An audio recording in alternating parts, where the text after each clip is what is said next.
जो देश कृषि और उद्योग में सामंजस्य रखते हुए विकास का द्वार खोलते हैं उन्हें हम विकासशील देश कहते हैं। हमारा देश भी एक विकासशील देश है।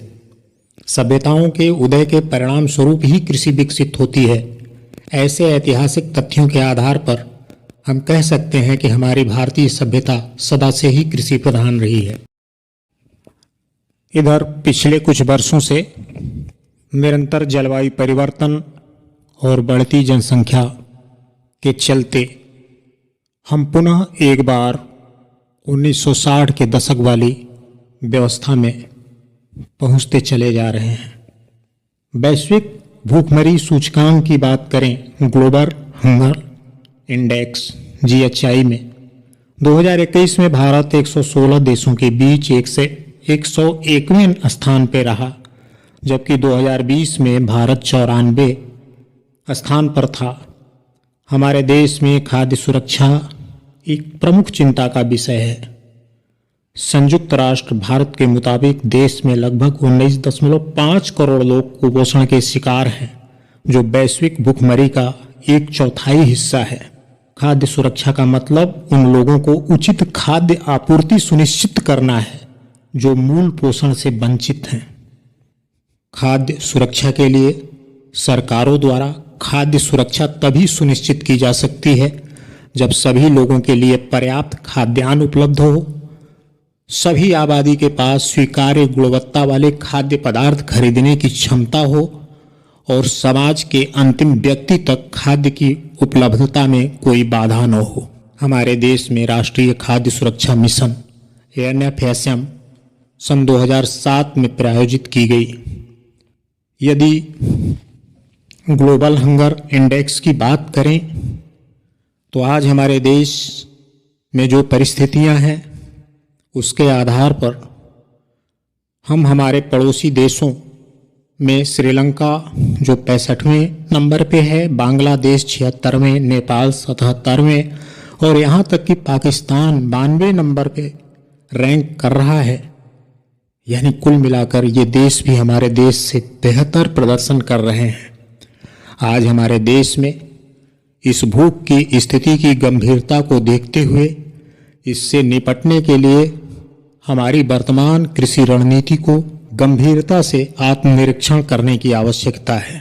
अब सोचने वाली बात यहाँ यह भी है कि दुनिया का दूसरा सबसे बड़ा खाद्य उत्पादक हमारा देश भारत भूख के करीब क्यों बढ़ता जा रहा है।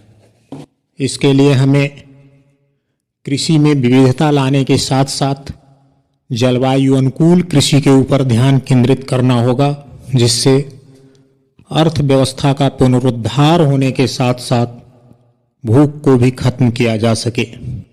इस क्रम में इन दिनों GM फसलों के ऊपर चर्चा जोरों पे चल रही है। कुछ लोग इसके पक्ष में हैं और कुछ संगठन इसके विरोध में भी अपना स्वर बुलंद करते जा रहे हैं।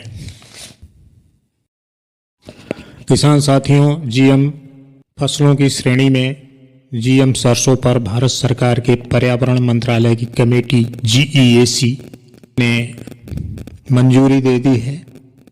सरसों पर दिल्ली यूनिवर्सिटी के पूर्व vice chancellor doctor Deepak Patel द्वारा GM सरसों की किस्म धारा मस्टर्ड हाइब्रिड 11 DMH11 विकसित की गई है। DMH11 मस्टर्ड की किस्म में भारतीय किस्म वरुणा की क्रॉसिंग पूर्वी यूरोपीय देश की सरसों की किस्म अर्ली हीरा 2 में कराई गई है। फील्ड ट्रायल में बताया जा रहा है कि DMH11 GM सरसों की उपज वरुणा से 28% ज़्यादा पाई गई है। किसान भाइयों, आपको यह भी बताते चलें कि इस नई विकसित GM मस्टर्ड के विरोध में भी स्वर उठने लगे हैं। वैसे अभी तक हमारे देश में इसके बीज की उपलब्धता नहीं है और सरसों बुआई का फिलहाल समय भी बीतने वाला है। और इसके बाद बायोटेक नियामक genetic engineering appraisal committee GEAC के द्वारा GM कपास के लिए भी पर्यावरणीय अनुमति यानी एनवायरमेंटल रिलीज देने की तैयारियां की जा रही हैं, गौरतलब है कि इसी वर्ष 27 जुलाई को जैव प्रौद्योगिकी विभाग के वैज्ञानिक संजय कुमार मिश्र के अध्यक्षता में विशेषज्ञों के साथ एक विशेषज्ञ उप कमेटी गठित की गई है। यह कमेटी महिको बीज निर्माता कंपनी के आवेदन की समीक्षा के लिए बनाई गई है। किसान साथियों, आपको मालूम होना चाहिए जीईएसी भारत की एक बायोटेक नियामक एजेंसी है और यह पर्यावरण, वन और जलवायु परिवर्तन मंत्रालय की एक निकाय है। यह स्वायत्त निकाय जीएम उत्पादों का परीक्षण और उनके व्यावसायीकरण के लिए मूल्यांकन करता है। तो आइए अब हम किसान भाइयों जीएम फसलों से होने वाले कुछ फायदे और नुकसान के बारे में बात कर लेते हैं। इसके बारे में चर्चाएं जोरों से चल रही हैं, फिर हमारे सभी किसान साथियों को भी इसके बारे में जानकारी होनी ही चाहिए।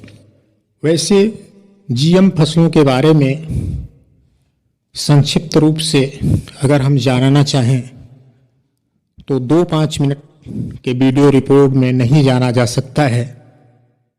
इसके लिए विस्तृत चर्चा हम आने वाले अंकों में करेंगे। फिर भी यहाँ संक्षिप्त रूप से हम जीएम फसल क्या है, इससे होने वाले कुछ फायदे और नुकसान के बारे में जान लेते हैं। किन बातों को लेकर के विरोध हो रहा है। जेनेटिकली मॉडिफाइड जीएम फसलों को लेकर हमारे देश में लंबे समय से ऊहापोह की स्थिति बनी हुई है। जीएम फसलों के लिए जेनेटिक इंजीनियरिंग के जरिए किसी भी जीव या पौधे के जीन का दूसरे पौधों में डालकर एक नई फसल की प्रजाति विकसित की जाती है। सन 1982 में तंबाकू में इसका पहला प्रयोग किया गया था और सन 1986 में फ्रांस और अमेरिका में पहली बार इसका फील्ड ट्रायल किया गया था। बाद में सन 1996 से 2015 के दौरान पूरी दुनिया में जीएम फसलों की खेती में तेजी से वृद्धि हुई है। हमारे देश में भी जीएम कॉटन को सन 2002 में लॉन्च किया जा चुका है, यानी बीटा कॉटन हमारे देश की एकमात्र पहली जीएम फसल है। किसान साथियों, जीएम तकनीकी के नुकसान भी हैं। इससे प्राकृतिक खेती में संक्रमण का खतरा बना रहता है। स्वास्थ्य के लिहाज से भी इसके द्वारा उत्पादित उत्पाद को बहुत अच्छा नहीं माना जाता है। सबसे बड़ी बात कि जीएम फसलों के बीज की उपलब्धता के मामले में हमारे देश के किसान विदेशी कंपनियों पर निर्भर रहेंगे, या हम यूं कह लें बीज उपलब्धता, जीएम फसलों के बीज उपलब्धता के लिए हमारे किसान भाइयों को विदेशी कंपनियों पर निर्भर होना पड़ेगा। किसान साथियों, हमारे देश में इस तरह से विकसित किए जा रहे जीएम फसलों के लिए पर्यावरण से जुड़े संगठनों के साथ साथ आरएसएस के स्वदेशी जागरण मंच के द्वारा प्रखर विरोध के स्वर उठने शुरू हो गए हैं। सम्मानित किसान साथियों, जो कुछ भी चल रहा है या होगा या फिर हो रहा है, इन सभी का सीधा असर तो हमारे किसान साथियों एवं हमारी खेती से जुड़े लोगों के ऊपर ही पड़ना है, और फिर इसका पूर्वानुमान और जानकारी भी हमको होनी ही चाहिए। बावजूद इसके भारत में खेती की पैदावार की निराशाजनक स्थिति, इसको देखते हुए बढ़ती जनसंख्या वृद्धि, जलवायु परिवर्तन की मार, शहरीकरण में वृद्धि, इन सबको मद्देनजर रखते हुए 1.5 अरब आबादी का पेट भरना सुनिश्चित करने के लिए क्या जीएम फसलों को अनुमति देना सरकार का अहम निर्णय हो सकता है। किसान साथियों, इस बारे में आपकी अपनी राय क्या है, कमेंट्स बॉक्स में हमें अवगत कराइएगा। आज बस यहीं तक। अपना ख्याल रखें आप सभी। धन्यवाद। जय हिंद, जय भारत।